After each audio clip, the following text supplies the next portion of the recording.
좋아하는 걸 할까요? 잘하는 일을 할까요? 맨날 이렇게 물어본단 말이에요. 상관없어. 돈 버는 일을 해야 돼. 내 스스로가 존재해내줘야 돼요, 이 세상에서.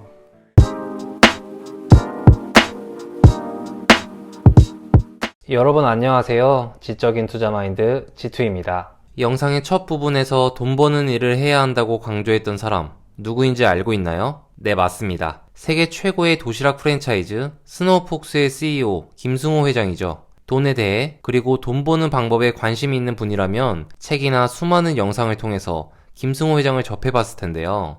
저 역시도 돈의 속성이라는 책을 통해 처음 김승호 회장을 알게 됐죠. 그 이후로 그가 집필한 다른 책이나 여러 강연을 보며 김승호 회장이 말하는 돈이란 무엇인가를 배우고 있습니다. 그리고 그 지식을 바탕으로 부자가 되기 위해 열심히 노력하고 또 실천을 하고 있죠. 아마 여러분도 다르지 않을 거라고 생각합니다. 그래서 오늘은 여러분과 함께 김승호 회장이 말하는 돈의 속성 4가지를 알아보려고 하는데요. 그런데 단순히 강연만 들으면 좀 지루할 수 있겠죠? 그래서 돈의 속성마다 저의 생각을 얘기해 보려고 합니다. 제 얘기를 듣고 여러분과 같은 평범한 사람이 어떻게 김승호 회장의 철학을 이해하는지 함께 살펴보시면 재밌을 것 같아요. 또 자신이 이해한 내용과 비교해보는 것도 자기 발전에 큰 도움이 될 거라고 확신합니다. 자, 그럼 지금부터 김승호 회장이 말하는 부자가 되기 위해 반드시 알아야 하는 돈의 속성 4가지를 들어보겠습니다. 첫 번째, 돈은 중력과 같아요.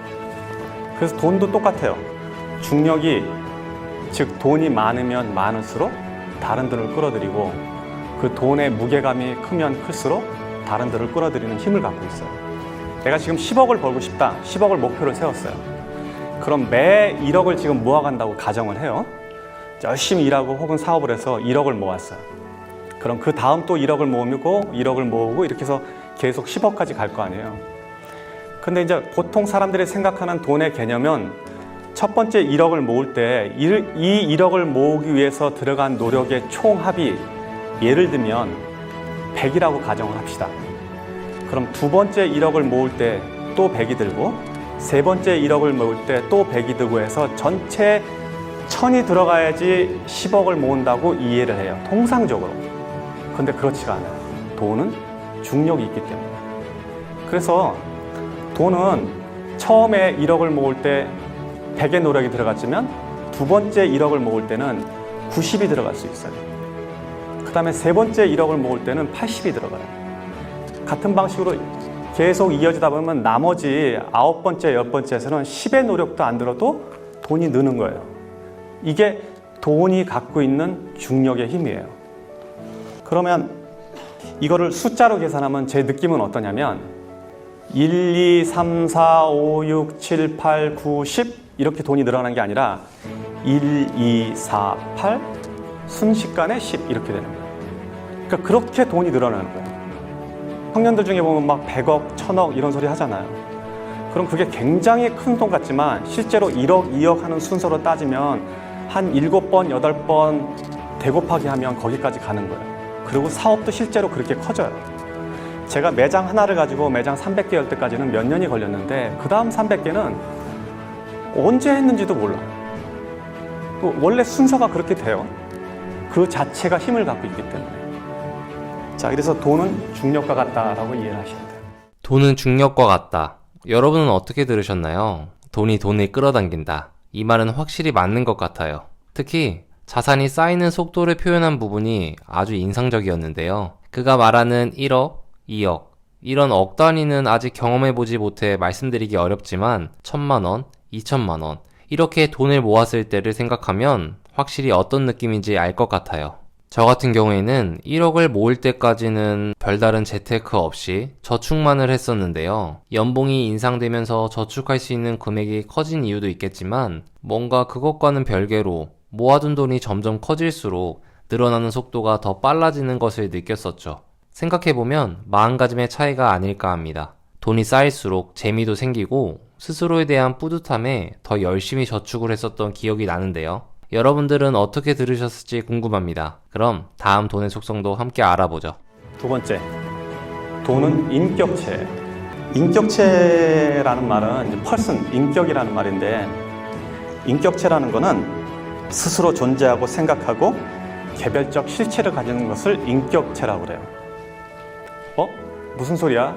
돈은 형체도 없고 생각도 없고 사람들이 생각해놓은 가치만 있고 숫자로 보여지는 건데 이게 무슨 인격체냐 라고 생각을 한단 말이에요, 흔히. 그렇지만 여러분들은 오늘 이 저녁부터는 돈을 인격체로 받아들여야 돼요. 인격체로 돈을 이해하면 돈은 어떤 형태로 보이냐, 여러분들이 돈을 보는 시각이 완전히 바뀔 거예요. 그러면 큰 돈은 어른이고 작은 돈은 아이가 되는 거예요. 돈은 감정을 가졌어요. 돈은 생각을 해요. 그리고 또 돈은 자기가 좋아하는 데가 있고 싫어하는 데가 있어요. 그리고 돈은 헤어지는 것을 싫어하고 함께 모여있는 걸 좋아해요. 돈은 그래서 몰려다녀요. 이런 특성들을 고려하면 돈은 인격체예요. 그러니까 여러분들이 돈을 모으면, 돈을 벌면 이 돈을 인격체처럼 대해야 돼요. 작은 돈을 함부로 하면, 바꿔 말해서 어린아이를 함부로 하면 그 엄마가 우리 가게에 올까요? 아니면 그 엄마가 내 친구가 될까요? 안 오지, 싸우잖아. 그리고 밖에 가서 소문낼 거 아니에요. 그러니까 잔돈을, 작은 돈을 함부로 낭비하면 큰 돈을 모을 수 없는 것은 당연한 이치예요. 그리고 돈은 감정을 가졌어요. 그래서 여러분들이 돈을 벌었는데 이 돈을 아무 데다 함부로 쓰잖아요. 뭐 술집에 가서 탕진을 한다든지 도박을 한다든지 아니면 이유 없이 사치를 한다든지, 그러면 돈을 감정을 가졌기 때문에 나를 이렇게 대하는구나 이 사람은, 그렇게 생각하고 돈은 여러분들을 떠날 거예요. 왜냐하면 돈은 자기를 갖다가 하찮게 대하는 사람들을 옆에 두지 않기 때문에. 또 돈은 생각을 가졌습니다. 생각이 있기 때문에 여러분들이 무슨 행동을 하는지 면밀히 이해하고 있다가 갈까 말까를 결정하고 생각을 가졌기 때문에 여러분들이 좋은 일에 돈을 쓰면 그 돈은 다시 돌아와요. 그래서 큰 돈은, 작은 돈은 아껴야 되고 큰 돈은 제대로 보내줘야 돼요. 돈은 인격체다. 여기서 김승호 회장이 말하고 싶은 핵심은 돈을 대하는 태도라고 생각해요. 여러분은 돈을 좋아하나요? 좀 바보 같은 질문이었네요. 아마도 돈을 싫어하는 사람은 없을 겁니다. 그런데 생각보다 돈을 소중하게 여기는 사람은 많지 않은 것 같아요. 많은 사람이 돈을 함부로 쓰는 경우가 많죠. 무슨 기준으로 그것을 판단할 수 있냐고요? 그건 아주 간단합니다. 역지사지. 내가 돈의 입장이 되어보면 금방 알 수 있는 것들이죠. 가족이, 연인이, 친구가 무언가를 얻기 위해 나의 시간을 사용한다고 생각을 해보겠습니다. 내가 사랑하는 사람들이기에 그들에게 도움이 된다면 충분히 해줄 수 있을 거예요. 하지만 그것이 생각보다 하찮은 것이라면 어떤 기분이 들까요? 내가 사랑하는 사람이라도 실망을 할 겁니다. 돈도 마찬가지겠죠. 돈을 잘 사용하기 위해서는 돈을 올바른 태도로 봐야 합니다. 그러기 위해 가장 간단한 방법이 돈을 인격화하여 입장을 바꿔보는 것이 아닐까 생각이 듭니다. 일정하게 들어오는 돈은 불규칙한 돈보다 힘이 세다. 사업이나 자기 생활에서 이거를 이해 못하는 사람들은 절대 돈을 못 모읍니다. 일정하게 들어오는 돈은 일정하게 들어오는 것 자체가 어마어마한 힘이에요. 아까 내가 중력 얘기했죠. 중력. 그럼 중력은 큰 돈은 상대적으로 작은 돈보다 중력이 셀 거예요. 그런데 일정하게 들어오는 돈은 한 번에 몰려다니는 돈보다 힘이 세요. 무슨 얘기냐면 매달 100만 원씩 버는 사람은 한 번에 1년 내내 굶다가 어느 날 1000만 원 버는 사람보다 힘이 세다는 얘기예요.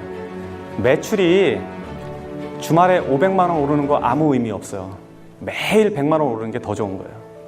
왜냐하면 일정하게 들어오는 돈은 그 돈 자체가 강력한 힘을 갖고 있어요. 그러니까 일정하게 들어오는 돈은 조직화된 돈이라고 봐야 돼요. 그래서 그 돈은 다른 돈들을 이겨요. 더 큰 돈, 목돈 2천만 원, 3천만 원 들어오는 거 아무 의미 없어. 매달 100만 원, 200만 원 버는 게 아주 무섭고 중요한 돈인 걸 알아야 돼요. 일정하게 들어오는 돈의 가장 큰 장점은 안정감과 계획성이라고 생각합니다. 먼저 안정감인데요. 돈은 사람이 살아가는데 가장 기본적인 것들을 해결해 줍니다. 돈이 많다고 무조건 행복한 건 아니지만 돈이 없으면 불행할 확률이 굉장히 높은 것도 사실이죠. 더욱이 돈이 너무 없다면 그럼 생존의 문제로 이어질 겁니다. 때문에 일정하게 들어오는 돈은 삶의 기본적인 것들을 해결할 수 있기에 안정감을 얻을 수 있을 겁니다. 사람이 뭔가 새로운 곳에 도전하거나 하던 일을 계속 잘 유지할 수 있는 힘은 이 안정감에서 나온다고 생각해요. 두 번째는 계획성입니다. 돈이 일정하게 들어온다는 건 삶의 돌발 변수를 막고 무언가를 계획할 수 있는 힘을 준다는 소리겠죠. 한번 생각해 볼까요? 주식이나 부동산 투자를 한다고 했을 때 일정하게 들어오는 돈이 없다면 과연 어떨까요? 그 어떤 투자도 시작하기 어려울 것입니다. 왜? 앞으로의 수입도 알 수 없는 상황에서 변수가 많은 투자는 위험이 너무 크기 때문이죠. 안정감과 계획성, 일정하게 들어오는 돈이 가져다주는 가장 큰 힘이며 부자가 되기 위해 반드시 필요한 요소라고 생각합니다. 고생해서 번 돈은 공짜 돈보다 힘이 세다. 이거는 좀 이해하기가 쉬운데, 돈은 같은 100만 원이라도 혹은 같은 1000만 원이라도 그 숫자는, 가치는, 지금 현재 보여지는 가치는 동일하더라도 그 돈이 벌어진 과정에 따라서 그 돈의 무게가 틀려져요. 여러분들이 고생해서 벌은 돈은 돈의 가치가, 무게가 100kg라 그러면 누가 준 돈은 1kg도 안 되는 거예요. 그래서 가볍게 날아가요. 이치를 아시겠죠? 그런 돈은 그냥 흩어져 버려요. 복권에 당첨됐다든지, 갑자기 사업을 해서 돈을 벌었다든지, 혹은 누가 줬다든지, 유산으로 받았다든지, 땅값이 갑자기 올라서 떼부자가 됐다든지, 이런 사람들의 돈은 같은 1억이라도 내가 벌어서 꾸준히 모아서 적금 들어서 벌은 돈이라고는 전혀 다른 가치를 갖고 있는 거예요. 그래서 고생해서 번 돈은 공짜임보다 그 힘 자체가, 그리고 그 중력 자체가 전혀 다른 역할을 하고 있어요. 고생해서 본 돈은 공짜 돈보다 힘이 세다. 정말 당연한 이야기인데 또 잊어버리기 쉬운 얘기 같다는 생각이 들었습니다. 어렸을 때 아르바이트로 벌었던 10만 원과 지금의 10만 원, 뭔가 이렇게 비교를 해서 생각하니까 확실하게 느껴졌죠. 제가 돈을 대하는 태도가 좀 건방져지지 않았나 스스로 반성하게 되었습니다. 자, 그럼 마지막으로 김승호 회장이 말하는 성공이란 무엇인지, 그리고 우리가 가져야 할 마음가짐에 대한 이야기를 끝으로 영상을 마무리하려고 합니다. 사실 성공이라는 거는, 한 사람의 성공은 그 이면에 굉장히 많은 사람의 슬픔과 고생을 바닥에 두고 있어요. 돈은 몰려다니기 때문에. 그래서 성공한 사람들이 하는 실수가 뭐냐면, 지금 이런 거를 잘 지키지 않는 게 보통 성공한 사람들이 흔히 하는 실수예요. 제가 성공이 근본적으로 많은 슬픔과 불행을 깔고 있다는 얘기는 뭐냐면, 그 깔은 자체가 마치 가시처럼 이렇게 앉아 있거든요. 그래서 그 가시를 다독이지 않으면 결국 가시는 내 몸을 찔러서 돈을 많이 벌어도 다시 돈을 흩어지게 만드는 힘을 갖는다고요. 그래서 이런 원리들을 이해해야지 우리가 돈을 모으고 관리하고 유지하고 더 확장해 나갈 수 있는 거예요. 그래서 여러분들은 성공하고 나면, 혹은 성공하기 전에 이 원리를 이해해야 돼요. 이 원리를 이해하지 못하는 많은 창업가들, 사업가들, 혹은 젊은 친구들이 사업에 나가서 많은 돈을 벌었을 때 불과 몇 년 만에 혹은 순식간에 다시 바닥으로 내려앉는 것은 당연한 이치예요. 나는 경험에 돈을 쓰는 건 괜찮다고 봐요. 무언가를 사는 거는 조심해야 되는데 경험은 괜찮아요. 그럼 이제 여기서 경험, 그러면 이 경험을 어떻게 해석하냐가 틀려요. 내가 좋은 음식을 먹는 것도 경험, 그러면 그건 경험으로 들어가.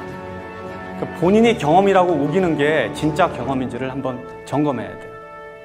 내가 말하는 경험은 뭐냐면, 이 경험이 나를 더 고양시킬 수 있는가, 이거. 책값 이런 거 쓰는 거 괜찮아요. 자, 소비 수준이라는 거는 내가 어떤 소비를 한다 그러면 이게 내가 필요한 건가, 아니면 그냥 필요한 것이 아니고 그냥 욕구인가를 구분해야 돼요. 모든 게. 내가 젊은 나이에는 젊어서 어떤 경험을 쌓고 이렇게 인생을 전체를 죽이지 않는 것도 되게 좋은 일인데, 자본이 모이거나 아니면은 마중물처럼 뭐가 올 때까지는 좀 노력해야 돼요. 좀 유보하고 노는 게 맞아요. 그리고 그렇게 하라는 이유는 뭐냐면, 젊은 친구들은 특히 내가 이 세상에서 나 스스로 존재해서 살아남을 수 있는 걸 증명해야 돼요. 이거 굉장히 중요한 일이에요. 오늘은 그 질문이 안 나오는데, 좋아하는 걸 할까요? 잘하는 일을 할까요? 맨날 이렇게 물어본단 말이에요. 상관없어. 돈 버는 일을 해야 돼. 내 스스로가 존재해내줘야 돼요, 이 세상에서. 그러고 난 다음에 자기 좋아하는 거 하면 돼. 나는 내 급여도 못 만들고, 내가 뭐 부모님한테 돈 용돈 받아서 쓰고, 뭐 와이프가 어떻게 해, 이거는 아니야, 이거는. 그러니까 존재하는 것을 증명할 때까지는 최선을 다해야 돼. 자기 유동자산 10억 이상 있는 사람은 보통 백만장자로 얘기를 해요. 그러니까 여러분들 모두 다 백만장자 되시기 바라고, 백만장자 된 사람은, 오늘 강의를 통해서 백만장자 된 사람은 나중에 저한테 찾아와서 밥 사세요.